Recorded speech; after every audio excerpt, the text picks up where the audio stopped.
अस्सलाम वालेकुम lovely parents, मम्जी talks में आपका बहुत बहुत वेलकम है। आज हम बात करने वाले हैं अबाउट डायपर रैशेस। या diaper rashes are very common in baby and they usually go away with the simple home remedies and simple treatments। आज की वीडियो में मैं आपको डायपर रैशेस के कॉजेज, प्रिवेंशन और ट्रीटमेंट के बारे में बताऊंगी। So let's start the video. Diaper rashes बहुत कॉमन है और बहुत तरीके के होते हैं, लेकिन आज के वीडियो में मैं आपको वो कॉमन चीज़ें बताऊंगी, कॉमन रीजंस बताऊंगी जिसकी वजह से यूजुअली बच्चों में डायपर रैशेस होते हैं। डायपर रैशेस यूजुअली 1 मंथ से लेकर 3 इयर्स के बेबीज के बीच में होते हैं, जिस टाइम पर बच्चे डायपर्स में होते हैं, डायपर यूज़ करते हैं। जिन बच्चों के डायपर्स 3 इयर्स से पहले छूट जाते हैं तो उनमें डायपर रैशेस होने का खतरा नहीं होता है। डायपर रैशेस कहते हैं किसी भी इरिटेशन, ड्राइनेस, पिंकनेस, रेडनेस या ब्लिस्टर्स, पस, रैशेस होना अगर डायपर एरिया में, मतलब जिस एरिया में बच्चा नैपी या डायपर पहनता हो उस एरिया में ये सारी चीज़ें अगर देखी गई, पाई गई तो उसको डायपर रैश कहते हैं। डायपर रैशेस के होने के बहुत सारे वजह हैं, जैसे कि स्टूल या पी का बहुत देर तक स्किन के कांटेक्ट में होना। बेबी का स्टूल और पी जब बहुत देर तक स्किन के कांटेक्ट में रहता है तो अमोनिया प्रोड्यूस होता है, जिसकी वजह से रैशेस हो सकते हैं, बहुत ही सीवियर रैशेस हो सकते हैं। इसके अलावा बच्चों के स्टूल या पी का एसिडिक नेचर होना या हाई पीएच लेवल होना भी डायपर रैशेस को बढ़ावा दे सकते हैं। इसका सबसे बेस्ट तरीका है कि बच्चे को आप वो वाले नैपीज, अगर डिस्पोजेबल नैपी यूज़ कर रहे हो तो इंडिकेटर वाले नैपी यूज़ करें और इमीडिएटली आप चेक करें कि बच्चे ने पी या स्टूल किया है और आप इमीडिएटली उसको चेंज करें। मेक श्योर कि आप बिल्कुल भी बच्चे के स्किन को स्टूल या पी के कांटेक्ट में ना रखें। यहाँ से बच्चे ने पी या स्टूल किया और आपने चेंज कर दिया, बिल्कुल ऐसी फ्रीक्वेंसी होनी चाहिए। और सेम विथ क्लॉथ नैपी भी सेम एप्लीकेबल है। जैसे ही आपको पता चले कि बच्चे ने स्टूल या पी किया है, इमीडिएटली आप नैपी चेंज करें।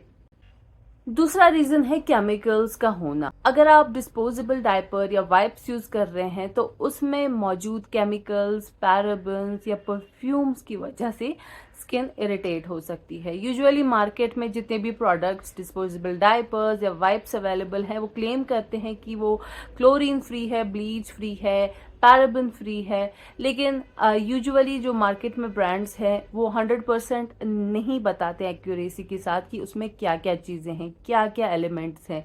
इसीलिए जब मेरी बेबी को एक बार बहुत सीवियर रैश हुआ था, उसके बाद मैंने कई सारी रिसर्च के बाद, बहुत सारे ब्रांड्स ट्राई करने के बाद, इंटरनेशनल ब्रांड्स भी मैंने ट्राई किए थे, लेकिन कुछ फ़र्क नहीं हुआ। फिर जाकर मुझे एक ब्रांड मिला था जो एक इंडियन ब्रांड था, हेडे ब्रांड था, जिसमें कोई भी केमिकल यूज़ नहीं होता है, जो एक नेचुरल प्रोसेस से बनता है, जिसमें बैम्बू और कॉर्न का इस्तेमाल होता था, उससे वो बनता था। मतलब उसमें और कपड़े में कोई फ़र्क नहीं, वैसा टाइप का डायपर था वो।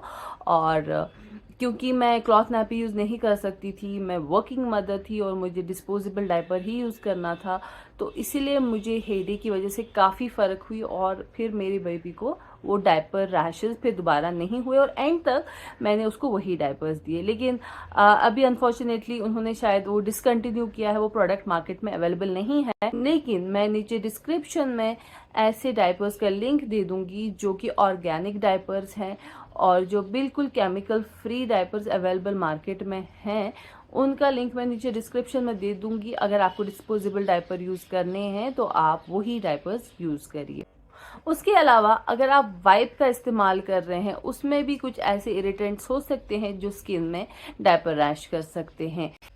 अगर बच्चे को डायपर रैशेस हैं तो आप वेट वाइप्स अवॉइड करें, उसके बदले आप कोई सॉफ्ट क्लॉथ लेकर उसको वार्म वाटर में थोड़ा सा उसको वेट करके उससे आप बेबी को क्लीन कर सकते हैं। उसके अलावा आप कॉटन पैड्स यूज़ कर सकते हैं। अगर आप बाहर हो, आउटडोर्स हो, तो आप कॉटन पैड्स या वाटर वाइप्स का इस्तेमाल कर सकते हैं। और एक रीज़न है जो यीस्ट इन्फेक्शन होता है। अगर बेबी का पी बहुत देर तक स्किन के कांटेक्ट में होता है तो बैक्टीरिया फंगाई ग्रोथ होती है, जिसकी वजह से यीस्ट इन्फेक्शन होता है। यीस्ट का जो डायपर रैश होता है वो बहुत ही पिंपल टाइप का होता है, वो बम्पी टाइप का होता है, जिसकी वजह से आपको पता चलता है कि ये यीस्ट इन्फेक्शन है। Let's talk about the prevention. हम किस तरह से डायपर रैश होने को अवॉइड कर सकते हैं। आपको कुछ टिप्स को यूज़ करना है, यूटिलाइज करना है लाइफ में, थोड़े एफर्ट्स करने हैं ताकि आपको आगे जाकर आपको या आपके बेबी को आगे प्रॉब्लम ना हो। उसमें आपको सबसे पहले जिस चीज़ का ध्यान रखना है वो है वही चीज़ जो मैं बार बार कहती हूँ कि मतलब डायपर इमीडिएटली आपको चेंज करना है। यहाँ आपको पता चल गया बेबी का पी स्टूल हो गया है तो आपको इमीडिएटली डायपर चेंज करना। बिल्कुल देर तक आपको स्किन के कांटेक्ट में वो नहीं रखना। This is a complete no no. उसके अलावा हर नैपी चेंज के बाद 15 to 20 मिनट्स आपको बेबी को डायपर फ्री रखना है, मतलब उनकी स्किन को ब्रीथ करने का मौका देना है। हमेशा डायपर में 100% नैपी में जब वो रहते हैं तो थोड़ा स्किन उतना ब्रीथ नहीं करती है, तो अगर आप उन्हें हर नैपी चेंज के बाद थोड़ा एयर के साथ कांटेक्ट दें उनकी स्किन को, तो उनकी स्किन में जितना भी मॉइस्चर है वो एब्जॉर्ब हो जाएगा, जिसकी वजह से उनको डायपर रैशेस कम हो सकते हैं। बेबी के स्टूल को वाइप से नहीं बल्कि पानी से साफ करें। यूज वार्म वाटर ताकि बेबी का स्टूल कंप्लीटली स्किन के साथ वाइप आउट हो जाए, क्योंकि अगर थोड़ा भी स्टूल अगर स्किन पे रह गया उसमें प्रेजेंट बैक्टीरिया रैशेस कर सकता है। अगर आप क्लॉथ नैपी यूज़ कर रहे हैं तो मेक श्योर आप हार्श डिटर्जेंट का यूज़ ना करें, जिससे स्किन इरिटेट हो सकती है। मार्केट में बहुत सारे माइल्ड सोप अवेलेबल है। बेबी क्लॉथ वॉश करने के लिए बहुत सारे ऐसे डिटर्जेंट्स, ऐसे सोप्स अवेलेबल हैं जिनको यूज़ करके आप बेबी का नैपी साफ़ कर सकते हैं। मेक श्योर कि आप उसको बहुत अच्छे से साफ़ करें, उसमें कोई भी ट्रेसेस ऑफ यूरिन या स्टूल ना रहे। और अब हम बात करने वाले हैं अबाउट ट्रीटमेंट। अगर बेबी को रैशेस हो गए हैं तो उसके बाद आपको क्या स्टेप लेना चाहिए। सबसे पहले आपको साइंस नोट करनी है। अगर रैशेस का बहुत ही इनिशियल स्टेज हो तो आपके लिए उसको ट्रीट करना बहुत इजी हो सकता है। आपको सबसे पहले डायपर चेंज करते वक्त आपको देखना है कि स्किन कहीं पिंक या रेडिश तो नहीं है। अगर आपने स्टार्ट में ही वो पकड़ लिया तो बहुत इजी आपका हो जाएगा डायपर रैशेस को अवॉइड करना। आगे फर्दर उसमें कुछ ना कुछ प्रॉब्लम होने से आप बचा सकते हो। जैसे सबसे पहले आपको अगर रेडनेस दिखी, आप इमीडिएटली डायपर क्रीम्स का यूज़ करें और आप उसको डायपर फ्री रखें, मतलब जब तक वो रेडनेस कम्प्लीटली ख़त्म नहीं हो जाएगी आप डायपर ना पहनाएं। अगर बेबी छोटा है, मतलब अभी उसने क्रॉल करना स्टार्ट नहीं किया, तो आपके लिए बहुत ईजी हो जाता है, क्योंकि मार्केट में बहुत सारे ऐसे बेड प्रोटेक्टर्स अवेलेबल है बेबी के साइज़ के, जो आप बेबी के नीचे बिछा सकते हो। उस पर बेबी को लेटा दो। अगर पी कर भी दिया तो वही आप 3-4 अपने पास रख लीजिए, और अगर वो वेट हो गया तो आप दूसरा उसको चेंज कर सकते हैं। इस तरह से बेबी की स्किन को आप ज़्यादा टाइम तक डायपर फ्री रख सकते हैं। अगर बेबी को रैशेस हो गए हैं तो आप जिंक ऑक्साइड वाली डायपर रैश क्रीम यूज़ करें। मैं नीचे डिस्क्रिप्शन में लिंक दे दूंगी उस क्रीम का जो मैं यूज़ करती थी।